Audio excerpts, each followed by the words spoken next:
In July 1976, the NSA deputy director gets a critical brief from NASA's Mars project stating that they were able to revive patient Arlington Stewart, who had been removed from the burn unit and transported to an unknown location. Since then, the patient has built an unknown apparatus and has been delivering it to private households.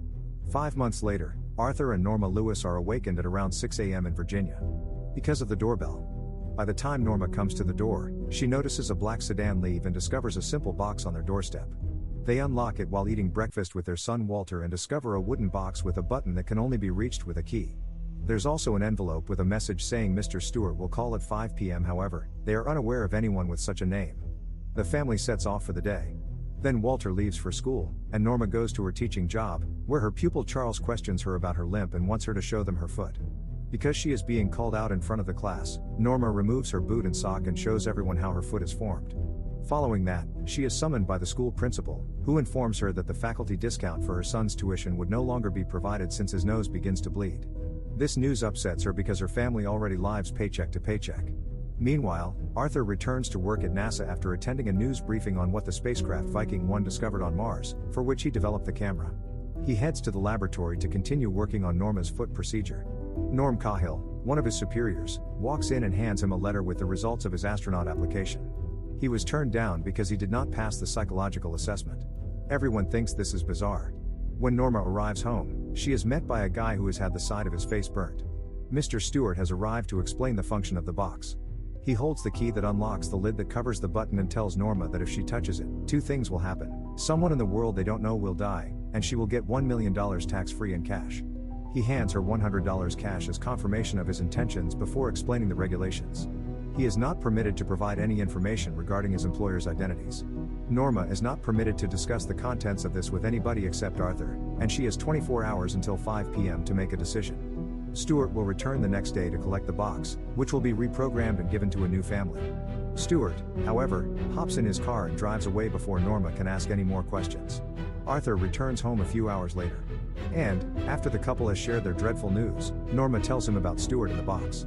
They leave the box since they can't agree on what to do, and they're safe before going to the theater, while Walter stays with his babysitter Dana. Even in the movie, they can't stop thinking about and discussing the box, oblivious to the fact that someone is observing them. When they go home, they grab the box and examine it more thoroughly until Arthur manages to open the base and realizes it's empty on the inside. Which makes them worry about how someone might know if the button is pushed at all. If they don't make a speedy decision and handle their financial troubles, Norma's foot operation will be cancelled. The next day, one of Arthur's employees, Jeffrey Can, receives a call from his wife informing him that she witnessed a woman being kidnapped while shopping at the supermarket.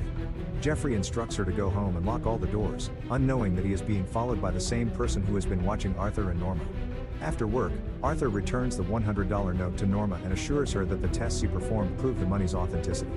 So, after some deliberation, Norma presses the button. Cops arrive at a residence in another section of town after a neighbor contacted 911 to report some screaming and a gunshot.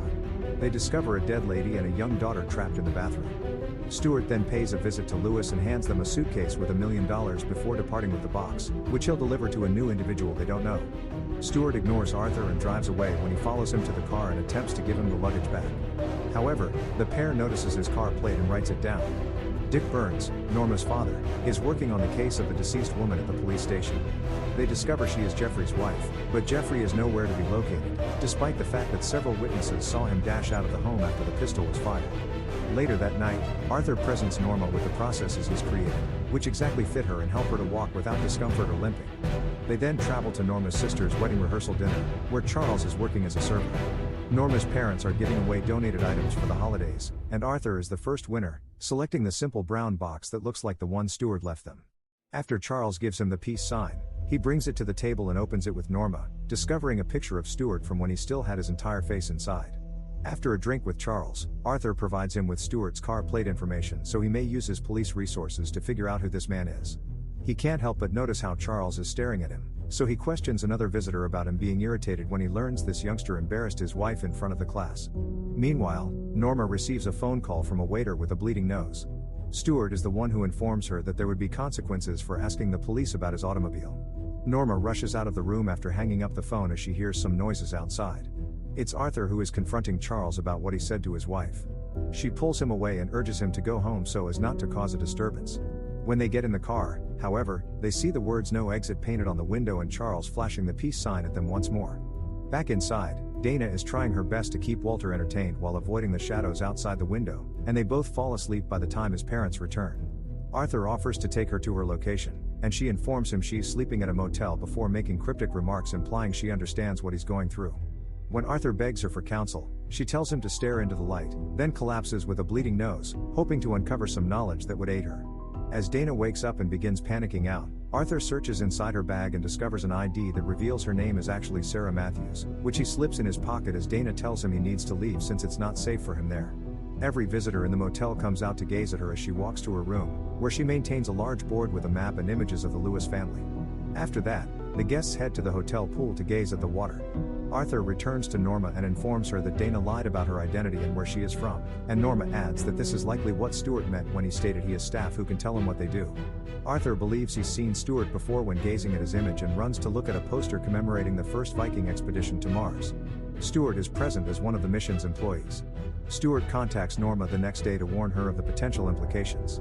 Norma invites him to meet in person once again, and when Stuart says he'll be in his backyard, she spots a random man outside looking at her with his mouth wide.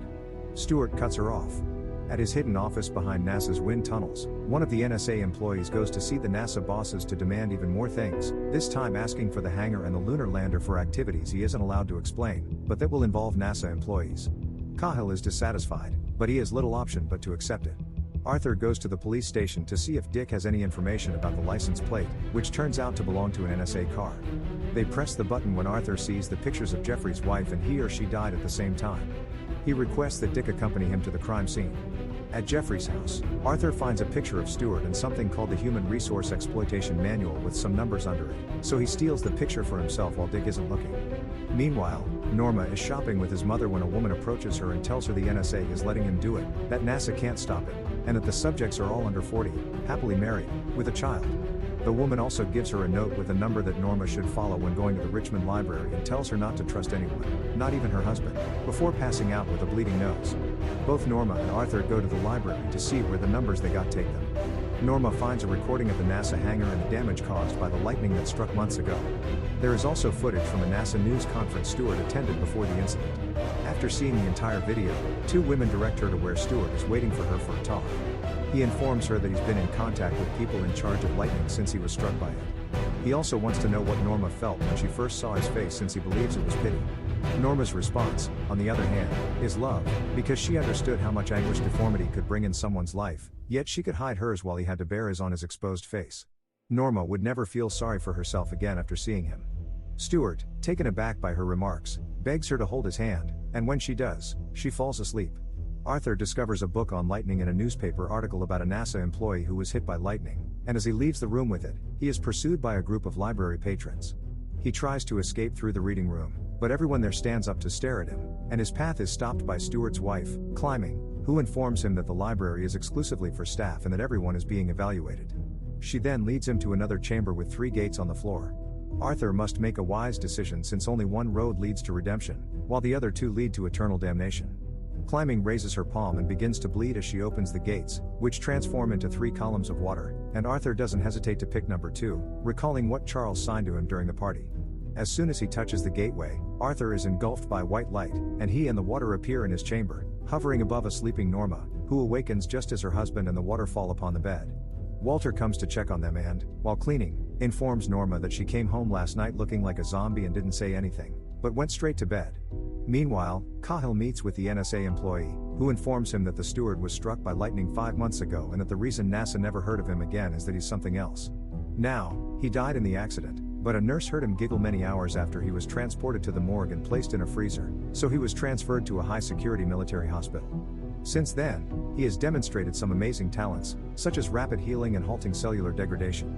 Stuart, unbeknownst to them, overhears the entire chat. Later, when asked why he picked a box, he says that homes, vehicles, and televisions are all boxes that corrode the soul in the body, which is likewise a box that, when it dies, is placed in yet another box.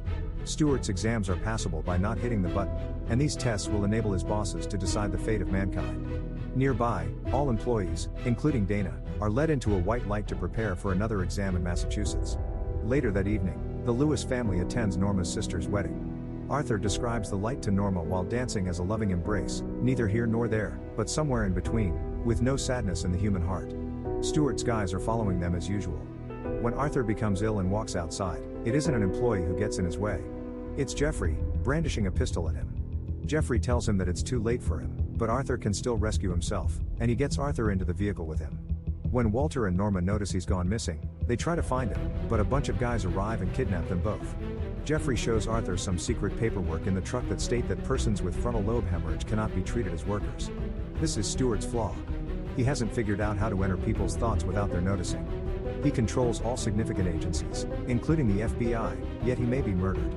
They've brought Arthur's kid to the motel in the same way that Jeffrey's daughter was, and he's being dropped into the pool, which serves as another doorway. Jeffrey was forced to kill his own wife in order to save his daughter, who was going through the same suffering, and Stuart forced him to choose between them. When they come to a halt due to a guy dressed as Santa Claus obstructing the road, they are struck by another car, exposing Santa to be one of the employees. When the cops come, they discover Jeffrey's body inside the truck. Arthur finds himself exiting a NASA hangar and being greeted by Cahill, who warns him that whatever he does next will have far-reaching consequences. Arthur and Norma are returned to their house, where Stuart awaits the last challenge. He's kept Walter in the toilet after he's gone blind and deaf, and his parents are now forced to choose between living the remainder of their life, enjoying their money, and coping with a crippled son.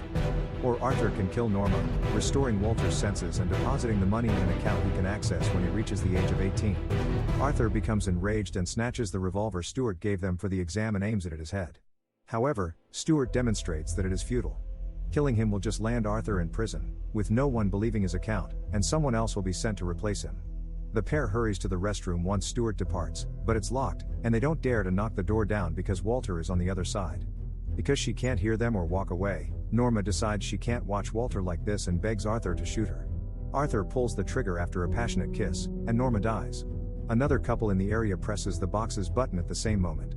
Arthur comes to the toilet door to speak with his kid, but he just hears him calling out for him before the cops arrive and arrest him. Instead of being driven away in a police car, he is placed in the NSA's black car, and Cahill assures Arthur that he will take excellent care of Walter, who is now staring at him through the glass with his restored senses. Meanwhile, stewards remove the box from the other family's home, ready to distribute it to a new recipient. Thank you for watching, and please subscribe to the channel to see more excellent movie recaps.